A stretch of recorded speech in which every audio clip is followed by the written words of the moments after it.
നമസ്കാരം. എല്ലാ പ്രേക്ഷകരെയും ഒരിക്കൽ കൂടി പുതിയ വീഡിയോയിലേക്ക് സ്വാഗതം ചെയ്യുന്നു. ഇന്നത്തെ വിഷയം സെബോറിക് ഡെർമറ്റൈറ്റിസ് എന്ന താരൻ പോലെ തോന്നിക്കുന്ന ഒരു ത്വക്ക് രോഗത്തെ പറ്റിയാണ്. ഇത് തലയുടെ പിൻഭാഗത്ത് ചിതമ്പലുകൾ പോലെയൊക്കെ രൂപപ്പെട്ട് ചിലപ്പോൾ എണ്ണമയമുള്ളതോ വരണ്ടതോ ആയ ചിതമ്പലുകളൊക്കെ ആയിട്ട് കാണപ്പെടാറുണ്ട്.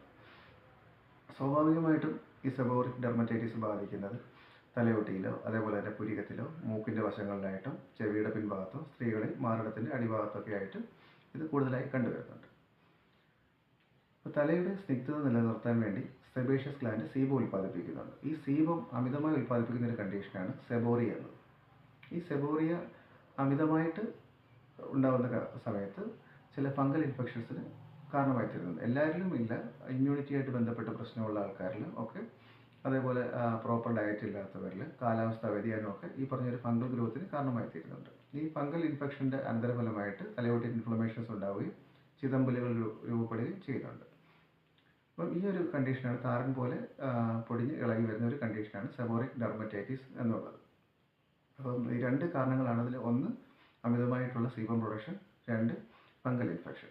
അപ്പോൾ ഈ അമിതമായിട്ടുള്ള സീബം പ്രൊഡക്ഷന് പലവിധ കാരണങ്ങളുണ്ട്.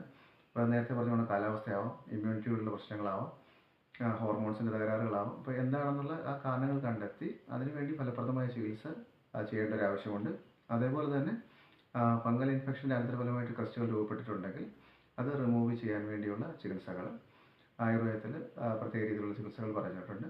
ചുവന്ന ഇൻഫ്ലമേഷൻസ് ഉണ്ടാകുന്നുണ്ടെങ്കിൽ, പാടുകൾ ഉണ്ടാകുന്നുണ്ടെങ്കിൽ അത് മാറാൻ വേണ്ടിയുള്ള ചികിത്സകളും, അതോടൊപ്പം തന്നെ ഇമ്മ്യൂണിറ്റി കൂട്ടാൻ വേണ്ടിയുള്ള ചികിത്സകളൊക്കെ ആയുർവേദത്തിൽ ചെയ്തു വരുന്നുണ്ട്. അപ്പം ആയുർവേദത്തിൽ സെബോറിക് ഡെർമറ്റൈറ്റിസിന് ചികിത്സാ വിധികളുണ്ട്. ഈ ഒരു അറിവിലേക്കാണ് ഇന്ന് വീഡിയോ ചെയ്തത്. നന്ദി, നമസ്കാരം.